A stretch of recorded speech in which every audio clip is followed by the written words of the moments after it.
આજ રોજ ઉકાઈ તાલુકાના સાતકાશી ગામે આદિવાસી યુવાન રસિક વસાવાના દુઃખદ નિધનના પ્રસંગે માનનીય ધારાસભ્ય શ્રી કુંવરજીભાઈ હળપતિ સાહેબ તેમના નિવાસ સ્થાને પહોંચી શોકસંતપ્ત પરિવારને સાંત્વના પાઠવી હતી અને આ કપરા સમયમાં તેમના દુઃખમાં સહભાગી બન્યા હતા।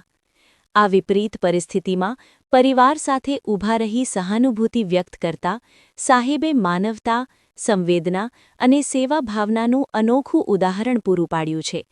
ધારાસભ્ય તરીકેની પોતાની 1 મહિનાની સંપૂર્ણ પગાર રકમ ₹1,50,000 પરિવારને અર્પણ કરીને તેમણે માત્ર આર્થિક સહાય જ નહીં પરંતુ માનસિક રીતે પણ પરિવારને મજબૂત બનાવવાનો પ્રયત્ન કર્યો છે, જે તેમની જનસેવા પ્રત્યેની નિષ્ઠા દર્શાવે છે।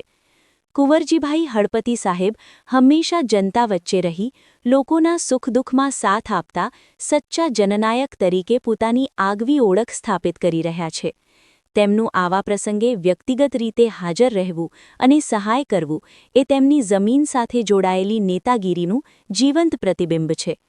તેમના આવા માનવતાભર્યા અને સંવેદનશીલ કાર્યો સમગ્ર વિસ્તારમાં પ્રેરણા સ્ત્રોત બની રહ્યા છે અને જનસેવા પ્રત્યે લોકોનો વિશ્વાસ વધુ દ્રઢ બનાવે છે। ભગવાન દિવંગત આત્માને ચિર શાંતિ અર્પે અને શોકગ્રસ્ત પરિવારને આ અસહ્ય દુઃખ સહન કરવાની શક્તિ આપે તેવી હાર્દિક પ્રાર્થના।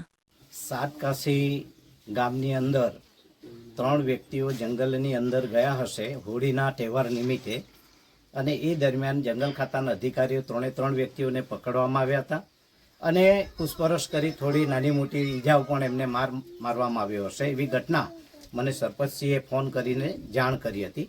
એ જ આરસામાં વિધાનસભા મારું ચાલુ હતું અને એના સંદર્ભમાં હું આ સાતકાશી આવી શક્યો ન હતો।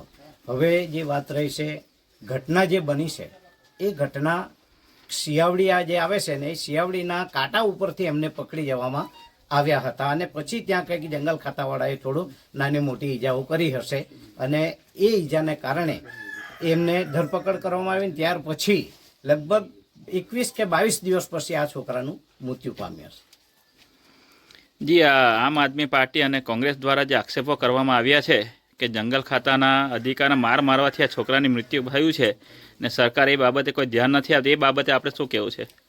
અમારી સરકાર દરેક આદિવાસીઓને સાચો ન્યાય મળે તેના માટે કટિબદ્ધ છે।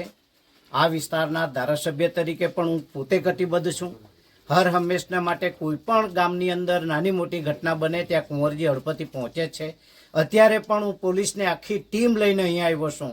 જે બનાવ બન્યો છે એની તટસ્થતાથી તપાસ થાય અને કાયદો અને કાયદાની વ્યવસ્થા જળવાય એના માટેની મેં કડક ભાષામાં સૂચના આપી છે। ગમે તેવો અધિકારી જબરબંધી હશે તો એ જો ગુનેગાર હશે તો એને પણ અમે છોડવાના નથી અને જે ઘટના બની છે એના માટે કોર્ટે કાર્યવાહી કરી છે, પોલીસે કાર્યવાહી કરી છે।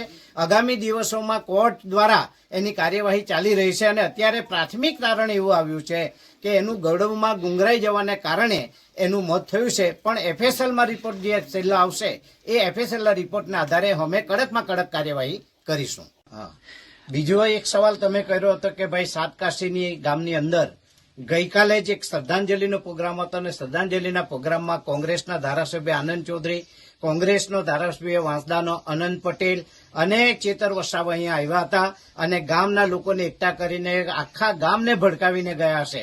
પણ મારે તે લોકોને કહેવું છે કે તમે આવ્યા તો તમારી માનવતાની દ્રષ્ટિએ પરિવારને મદદરૂપ થવું હતું। તમે માત્ર ને માત્ર ગામમાં તમારો રોટલો રાજકીય શેકવા માટે આવીને ભાષણ કરીને જતા રહ્યા છે। પણ મારે તો તમને જવાબ આપવો છે કે હું આ વિસ્તારનો ધારાસભ્ય છું, તમે અનંત પટેલ એ વાંસદાનો ધારાસભ્ય છે, ત્યાંની ઘટના બને ત્યાં કોઈ મદદરૂપ નથી થતા, ત્યાં કોઈ તમારે રાજકીય રોટલા શેકવા કોઈ મારા ધારાસભ્ય નથી જતા। તો ચેતરભાઈ વસાવાના ગામની અંદર પણ કોઈ નથી જતું ત્યાં, પરંતુ આ જ વિસ્તારની અંદર ચાહે એ ઉકાઈ તળાવનો પ્રશ્ન હોય, સોલર લાઇટનો પ્રશ્ન હોય, ત્યારે આ વિસ્તારમાં આવીને ભડકાવવાનું મારા આદિવાસીઓને કરે છે એ બંધ કરવા માટે એમને હું અહીંથી નિવેદન કરું છું અને આવનારા દિવસોમાં તમારા ગઢમાં આવીને કુંવરજી સિંહ ગર્જના કરશે।